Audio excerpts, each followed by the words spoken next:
And here we are for our last game of the night. House Party 5v5's Premier League. Welcome everybody that's just now joining us. We've had an amazing night tonight. Quite a few really close competitive games. And there is no reason to believe that our next game, Macro Mavericks, up against Spooky Midnight, will be any different. Joining me for this game, me and my good friends Dave. What's going on? And of course, Deck. Hey guys. So we're seeing bands come out. Nocturne, Gnar, already on the blue side, red side, Cho'Gath, and Azir. The Azir could be a targeted ban. The Azir is very likely a targeted ban. But at the same time, it's Azir, so I'm just expecting it is to Azir. be Right, Azir it's worth ban, banning all He is on its very own. good right now. right? I mean, that's kind of how I see it. Yeah, I've said for a while, I think Gragas has the best ultimate in the game. If I had to put it down to number 2, it'd be Azir, because he does almost the same thing. It can split a team in half, completely displace your strategy going into a fight. He just he has to be standing in the right spot, whereas Gragas doesn't. But he's got so many other really neat things to his kit. He just brings a lot of power to a table. So I'm not surprised to see that get banned out. But hey, Gragas getting picked up for Macro Mavericks. So you get the Azir banned against you. You can take the Gragas in. It works just fine. I think my favorite thing about first picking Gragas is the fact that you literally do not show a single thing when you first pick Gragas. You literally pick it, and that's it. And then it goes over to the other team where they have 2 picks and then decide, okay, well, what do we play? Like, it's really up to them. And I mean, you could pick something like this, Nautilus Sivir, and you really don't show anything either. And it's kind of like, who will show their hand first type of thing. And that's kind of what it comes down to when you pick these picks. But at the same time, it's kind of hard because you kind of want to show your hand. It's kind of like playing the tell game. Like, you really need to figure out exactly what you want to show and what you don't want to show, and the fact that you usually just first pick Gragas and that's it, and then you go into. We talk a lot about like Sivir comps and stuff, and of the Sivir bot lanes, I think my personal favorite is actually the Nautilus. It did get nerfed, but I like it because he has so much CC. He is so good at peeling for a carry who doesn't have any form of self-peel. Right? Yeah, that's my favorite part about it. He's definitely able to keep carries very safe, and he's just seeing the Hecarim lock. I was just about to ask about the Hecarim lock, because we haven't really seen any Hecarims. We haven't seen the Hecarim tops as much. It did get nerfed a little bit, but it is still strong. It's still nothing like inherently changed about the playstyle of it. It just kind of fell out of favor because other things were being played. People were playing Maokai, people were playing Ryze, people were playing Gnar, but Macro Mavericks is like, hey, we can still play Hecarim. We've got the Riven lock-in as well. Shyvana's seeing a real big resurgence here lately in play. A lot of people taking that Shyvana out for a spin now. I chalk it up almost entirely to the Devourer change. I've talked about it. I will continue to talk about it. It is such a good item on her, especially after the changes that they made to her that made her on hits so much stronger. It trades the early game tankiness of a Cinderhulk for this ridiculous amount of damage that you can put out. So that's kind of what it comes down to, the new Shyvana. Granted, this Shyvana is most likely going to go Flash, so I approve of it over Teleport's Might. Locking in the Diana. Always love to see a Diana game. I'm not sure how this top lane is going to go. Riven is not exactly known for stomping Hecarim, but Swatson did manage to pick that one up after he already knew who his opponent top was going to be. So perhaps he's got quite a bit of proficiency on that champion coming into that lane.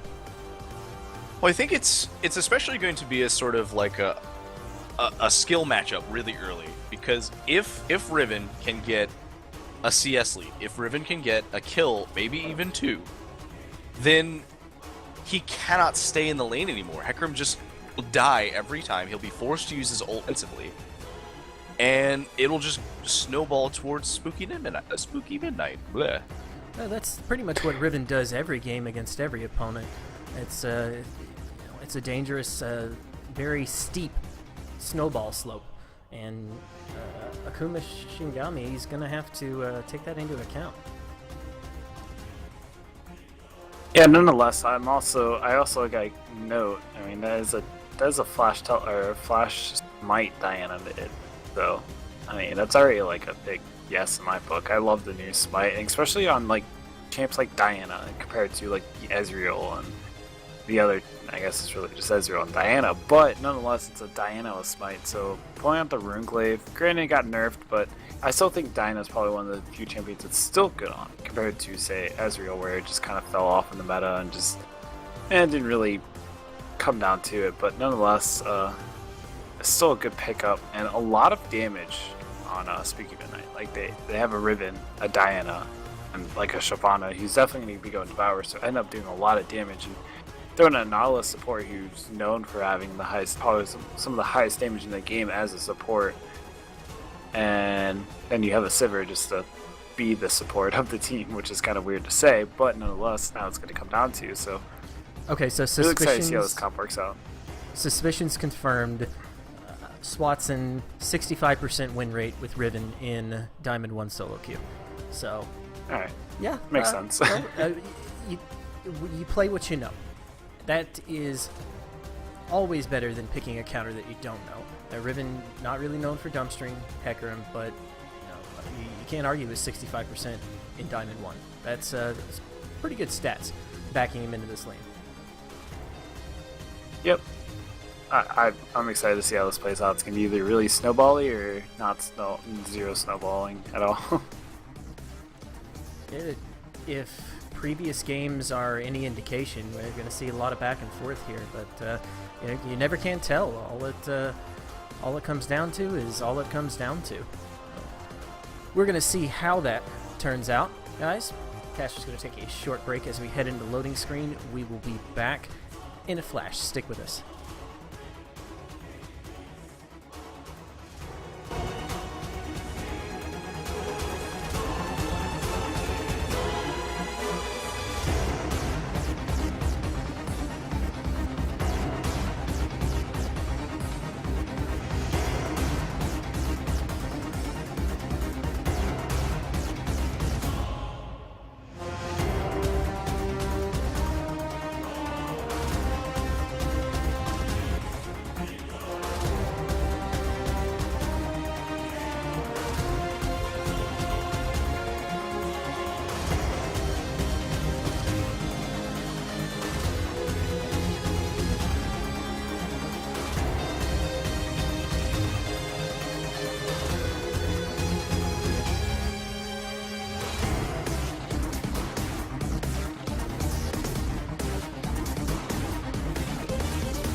And welcome back All to right. the action, everybody. House Party 5v5's Premier League. Macro Mavericks on the blue side.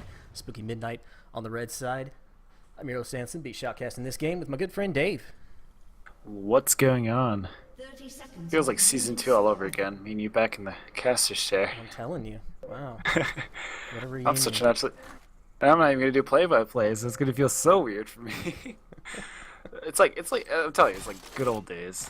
I'm very excited, but nonetheless, let's go right into it. Really wanted Invade to happen.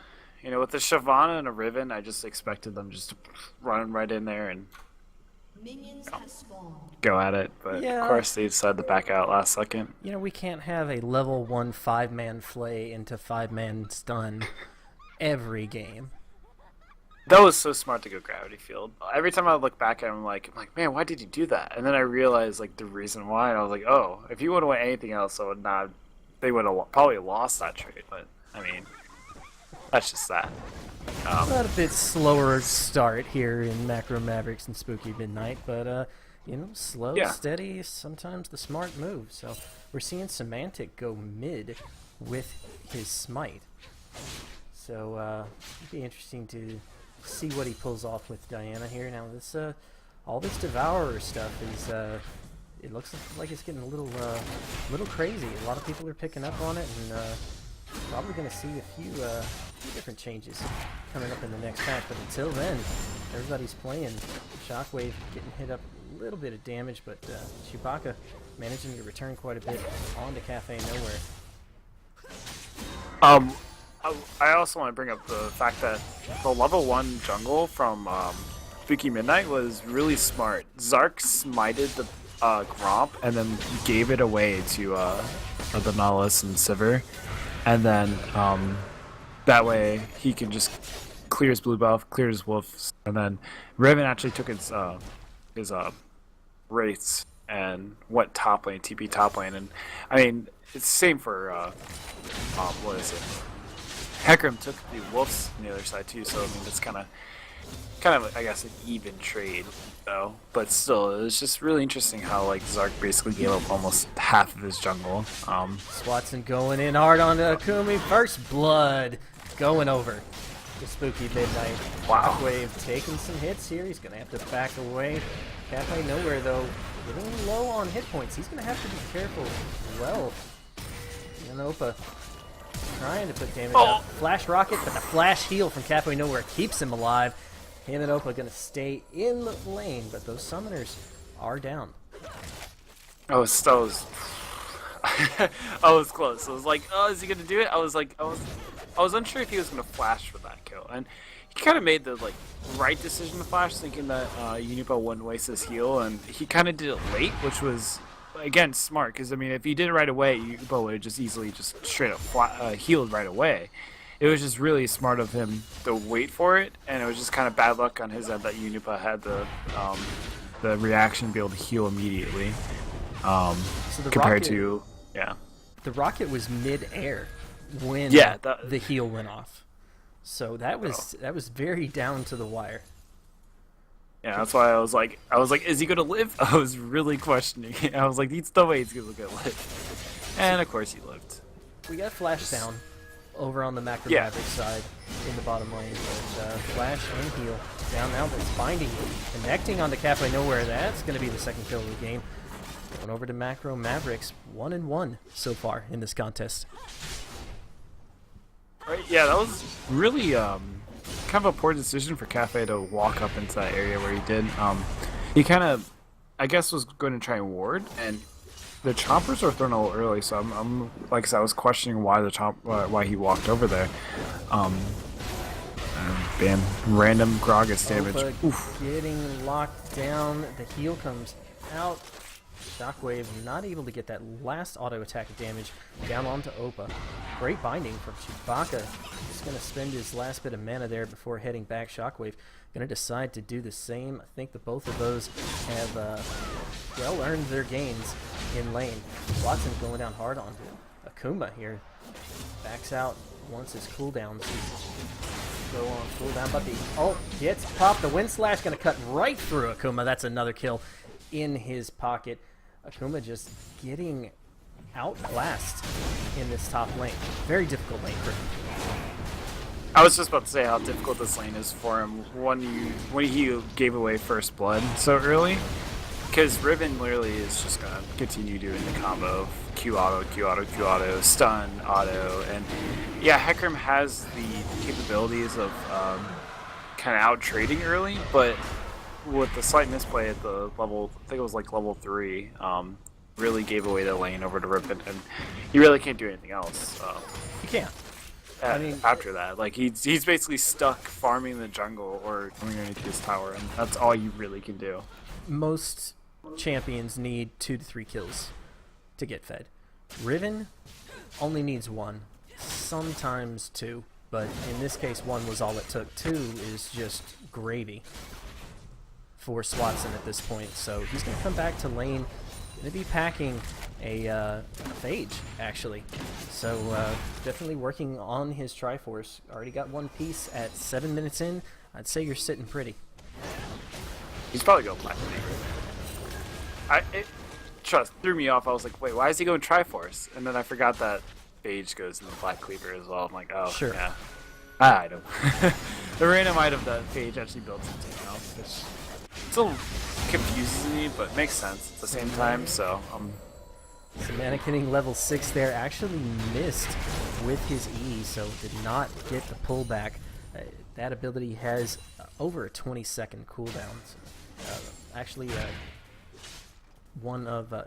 actually the longest cooldown ability for Diana. Her ultimate actually on a smaller cooldown than the E. Right, and I mean, I feel like this Diana is gonna, with the smite, it's gonna take a little bit longer to build up, because you have to build like Sheen, and then you have to build Runeglaive, and then you have to build like one other item. Watson taking a lot of damage. Wind Slash goes across. Oh, Akuma may get the kill here. No, the last tower hit does not strike Swatson. He's going to get away scot-free once again, and that was just Akuma's last chance to try to get something turned around in this top lane. Instead, he's given up a kill, likely going to be giving up his turret off the back of it as well. Just not good news for Macro Mavericks.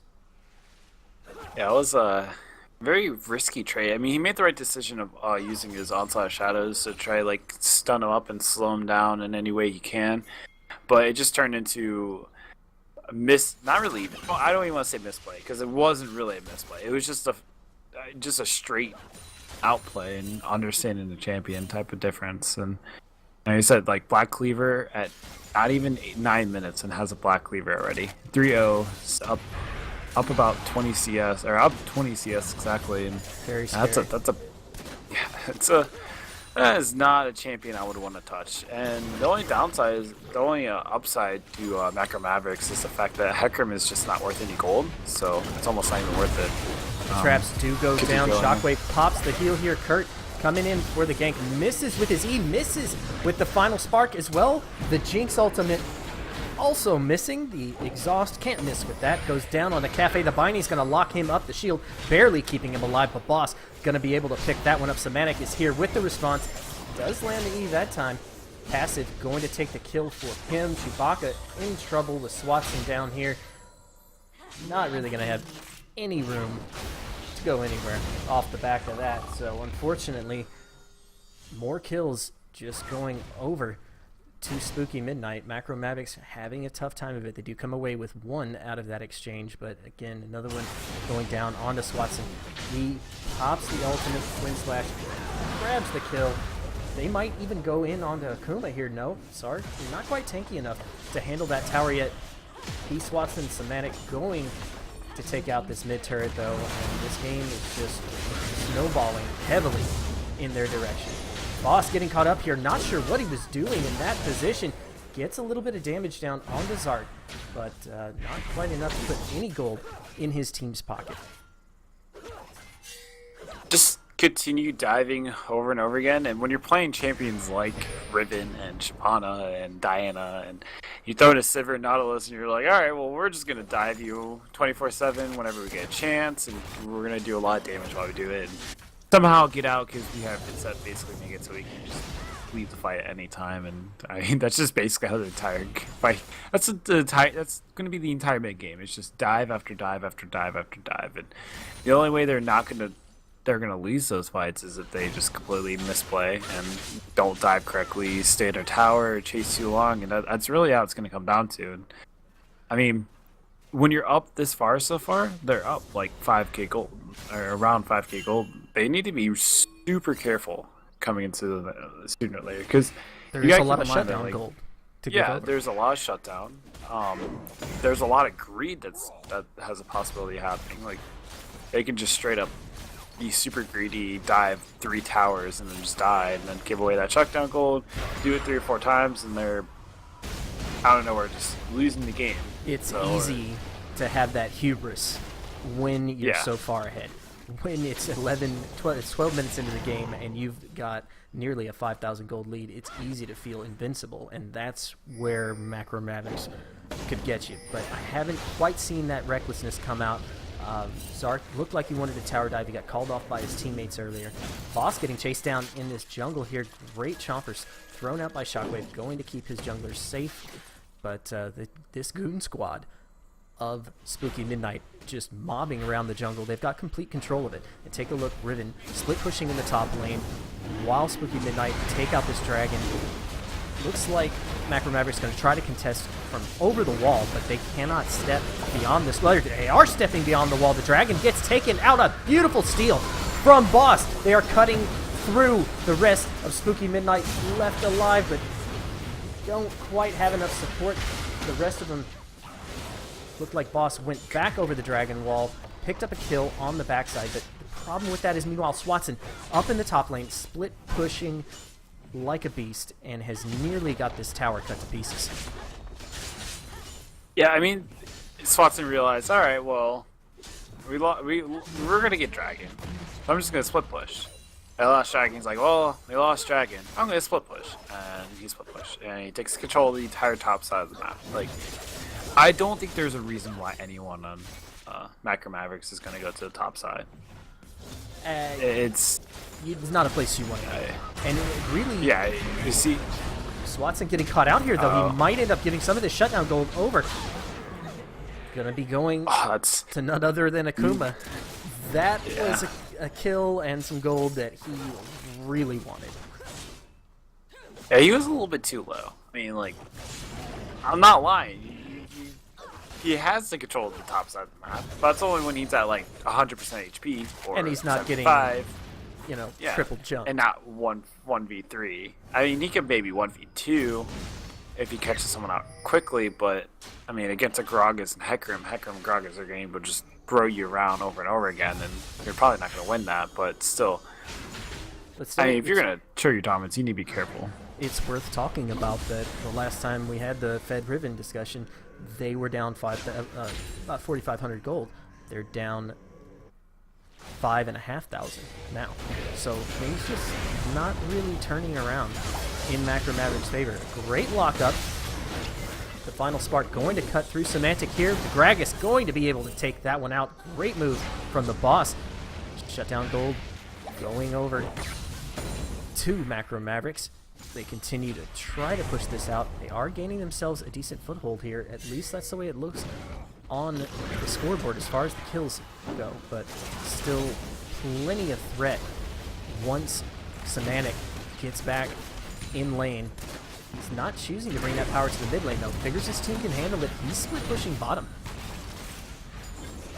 I'm not against a split push of a Riven, but I still think the Riven should not be split pushing at this point in the game. Maybe like 25 minutes, but 15 minutes when your mid tower you're losing a mid tower. I mean, yeah, you're trading for the bot side, which is smart. I mean, it's a smart decision. What is Akuma doing here? Going in careful onto Swatson. Not a good place to 1v1. He didn't even get to Horsey out of there. I mean, he can easily do that, and if Macro Mavericks just beat kills like that, yeah, he should do exactly what he's doing, split pushing. But when Macro Mavericks had a chance to take out that mid tower and fight 5v4, then he should probably think about split pushing. I mean, yeah, he has TP, but I just feel like he needs to be at the front of the fight at the start and not be there in the later of the fight. Because yeah, you can clean up, but it's just not gonna really. It might turn bad. And when you're this far ahead, you just don't want to throw a lead. It's like the worst thing you could do. And I mean, it's a very big possibility 60 minutes in that game because goal difference is just not that big. Well, actually, no, it is pretty big. It's like 8k gold lead. So, and he steals red buff away. Not able to jump over the dragon wall. Yeah, but, yeah, it's a difficult jump to make. Very difficult. No. We need to make sure everyone knows he can't jump over the dragon wall. He can't. Not now. Maybe next time it comes up off cooldown, he might give it another go. But yeah, so the most disheartening thing is like a Nidalee or Opa is not in a good spot. Had to flash out on the hunt. Gets popped. He's using the attack speed, but the rocket hits. Heal, gonna keep him alive. Swatson coming in now. Turns on the ultimate. Reforms the sword. The Wind Slash gonna pick him up a kill. And Spooky Midnight just keep taking 2 inches every time Macro Mavericks manage to gain 1. Yeah, it was a really smart TP from Swatson. TP right behind them, and yeah, it was that's basically how it went right there. So when he's joining came the in fight, behind, yeah, if he came in from like the side or a different came from the side or like the front of the fight, it might be a little bit different for Macro Mavericks, but they were literally stuck in a bind. They literally had to go either to the right and end up getting caught by Swatson, which kind of happened, but Kurt was able to hit off a binding, so it kind of stopped him a little bit, but at the same time, I feel like if he didn't hit that binding, then he probably would have got onto the entire team instead of just one person.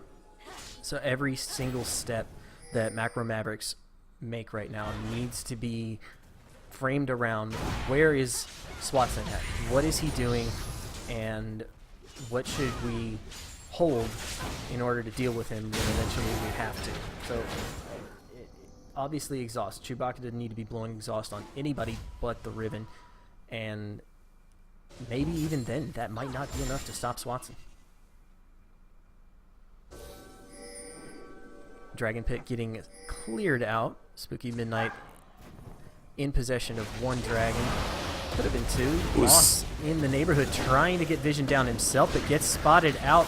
The rest of Spooky Midnight are there. Boss managing to get away from what looked like a sure death for him. That's going to leave his team in position to try to contest from over the wall once again. Swatson is in the mid lane, and there's a 5-man squad near Dragon. Swatson very nearby. They're going to have to keep their eyes on him as they try to contest this. They are definitely looking for Boss to come up over the wall again. He goes again, not finding the same luck this time that he did last, but the flash is there. Swatson going ham into the middle of 5 people.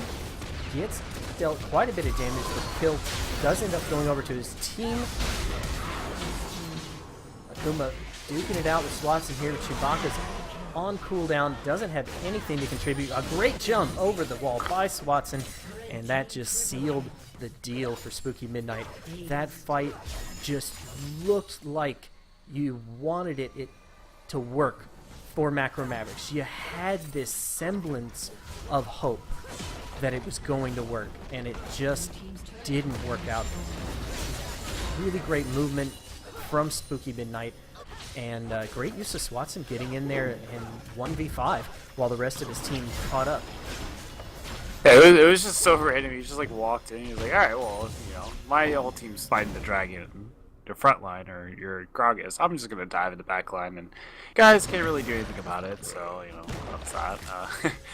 I mean, that's the best way I can put it. It's hard to do something about it at this point. But yeah, and the fact, I believe Diana was able to get back over the wall, as well, and end up everyone else was able to show up in the fight. Due to Swatson was able to get kited a little bit due to the bindings from Lux and Morgana, but it was still pretty smart of pretty smart of Swatson just kind of go and speed nuisance in the backline doesn't die or anything like that. I mean, he basically 1v4 until his teammates came in. Semantic clearing out his blue. Going to provide him some much needed mana regen and cooldown. He's doing all right on the champion, but really hasn't been able to ride the snowball train and get set up there. Akuma facing off against Zark, but really Akuma doesn't need to be facing off against anybody at this point. He's just a lot further behind than a lot of other people out there, and you know, everybody on Spooky Midnight is looking formidable. They're sharing the gold. They're getting fed. It's one of those situations where there aren't a lot of good answers to all the problems that Spooky Midnight are putting on the table for Macro Mavericks. Yeah, and you know, like I said, Macro Mavericks are having a little hard time. It's still early in the game. They can easily, you know, turn it around. I mean, as long as they don't. Following up. That was really close there. Very close. The 2v1 Swatson going in on the boss. Already dealt Chewbacca quite a bit of damage. Pops the ultimate. Gets blown back by the Gragas. Quite a well-placed Gragas ultimate. But Chewbacca goes in hard anyway. Gets one kill. And Swatson goes in hard. Swatson nearly cut Chewbacca down, but he escaped with about 20 health on the bars, and Swatson showing no sign of stopping, but the surrender vote coming out just too overwhelming for Macro Mavericks to handle, and Spooky Midnight end up carrying the game. Like I said before, it was just kind of a they took advantage of their lead. They kept their lead, and that's it. Like that's the entire how the entire game went. They got the lead they wanted. They were able to keep it, which is the most important part about it is, you know, you get a lead, you throw it away, and you never really had a lead at the start because you threw it away, like gone. So nonetheless, I mean, great game coming out from Spooky Midnight. They played that very well. Very definitely, you know, gives Zark a win. Zark's team, or Spooky Midnight, they finally have a win on the board that's not a forfeit. So congratulations to them. They did a great job. Swatson came out real big for him. Definitely all eyes in the league going to be on him and his champion pool as Spooky Midnight continues through this series. Guys, that is the end of our games today. I want to say thank you to everybody for coming out. I think this has probably been the most competitive game day of House Party 5v5's history so far. So congratulations to all of you that won. Best of luck next week to all of you that didn't, and we'll see you guys next time.